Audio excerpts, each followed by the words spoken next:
एक शख्स आपने 47 में भेजा था, उसका प्रायश्चित करने के लिए आपने 2014 में भेजा। तो मुझ जैसे लोगों को यह लगा कि इस शख्स की बात ना तो टेलीविजन सुनता है और ना ही इसको मीडिया जगह देता है। तो अगर यह बात अपने मन की दुनिया को बता रहा है और लोग इसको सुन रहे हैं, तो 15 साल की जो ट्रेनिंग आपने दी उसने देश को सुना। तो जितनी निटिगिटीज थी आपने समझा दी। तो पहला देश का प्रधानमंत्री ऐसा बना जो एक ट्रेनिंग और इस गुजरात राज्य में जिसे कुछ लोग नाम देते हैं, मैं उसको रिपीट कर देता हूं। कुछ लोग कहते हैं कि गुजरात जो है वो हिंदुत्व की भट्टी है। तो मैंने कहा चलिए, जब ये हिंदुत्व की भट्टी नहीं थी तब चरखे वाले आए थे, और अब ये हो गई है, तो इस भट्टी के तपे हुए एक आदमी को भी देश चलाने का मौका देना चाहिए। तो जिस तरीके से मुझे लगा कि अगर इस देश में कुछ एलीट और पढ़े लिखे लोग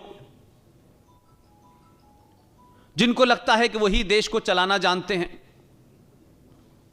और हर कॉम्प्लेक्स बात को और कॉम्प्लेक्स बना के कहते हैं कि यह बड़ी गंभीर विषय है, ऐसे में एक शख्स गया, उसकी बात को भी लोग सुनते थे। मुझे यह लगा कि क्या वजह है कि एक बुजुर्ग आदमी, कौन सा कनेक्ट है कि वो 20 साल के लड़के के मन की बात कह रहा है, और क्या वजह है कि एक 42 साल का आदमी अपने आप को जवान नहीं साबित कर पा रहा।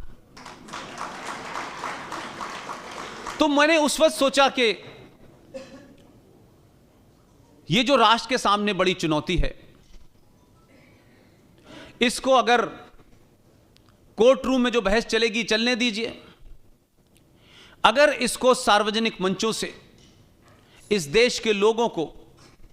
अगर आप सही मायने में जो असली पिक्चर है वो बता दें, जो फैक्ट हैं वो बता दें, तो मुझे पूरी उम्मीद है कि ये लोग खड़े हो जाएंगे। और ये 19 अगस्त 2014 से इसकी लड़ाई 2 साल तक कोर्ट में लड़ी, कोर्ट में तो वो अभी भी चल रही है।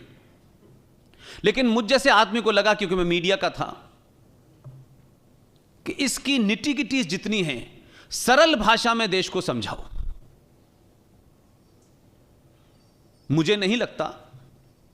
लेकिन 6 अगस्त को मुझे लग गया कि लोग सुनते हैं आपकी बात को अगर आप सच्चाई से कहते हैं तो। और उसका असर यह हुआ कि जिस तथाकथित राष्ट्रपति के आदेश को भारत के संविधान में एक जघन्य अपराध करके 14 मई 1954 को इंसर्ट किया गया और बताया नहीं गया, तो 54 की कॉपी में आर्टिकल 35 में मिलता है, फिर 2 कॉपी के बाद गायब हो जाता है, कि लोगों को पता ना चले कि यह आर्टिकल 35 क्या है जो स्पेसिफिक जम्मू कश्मीर के लिए था। तो आपने एक अपराध देश के संविधान के साथ किया, और क्योंकि आपकी कश्मीर से अल्लाह जाने वो कौन सी नजदीकियां थीं शेख अब्दुल्ला साहब से, कौन सी मजबूरियां थी ये भी मुझे नहीं पता, उसी शेख अब्दुल्ला ने यह कहा कि ये जो आर्टिकल 35A है यह भारत के संविधान में 14 मई 1954 को आया है। तो अभी तो उसकी लीगलिटी पे तो बात ही नहीं कोई कर रहा है। कहा गया कि साहब ये जो आपने जम्मू कश्मीर स्पेसिफिक एक सुविधा दी है, क्योंकि जम्मू कश्मीर तो जन्नत है, वहां या तो हूरें पैदा होती हैं, मुजाहिदीन होते हैं, और तो कोई होता नहीं है, काफिर वहां हो नहीं सकता पैदा। उन्होंने जब अपना संविधान जिसका ड्राफ्ट 1956 में तैयार किया और 1957 जनवरी के अंदर जम्मू कश्मीर का संविधान लागू हुआ, तो वो कितने ज़हीन लोग थे, कश्मीरी थे, वो तमाम लोगों ने नेहरू जी से कहा कि हम इसे अपने संविधान में जब लागू करेंगे तो इसके लागू करने की डेट 1954 नहीं होगी, हम इसकी डेट 1944 रखेंगे। लेकिन हमारे विजनरी प्रधानमंत्री ने यह नहीं पूछा कि भाई 1944 क्यों रखना चाहते हैं आप, इसके पीछे क्या कारण है। अगर मैं होता तो मैं कहता कि 1944 मत रखो, 632 रख लो, तो थोड़ी बहुत भी जो मुराद है वो भी पूरी कर लो। लेकिन इस खेल को समझने के लिए मैं बोलता हूं, यह बात अलग है कि अब आप उसका दाह संस्कार हो गया है, लेकिन फिर भी इस देश को जानना चाहिए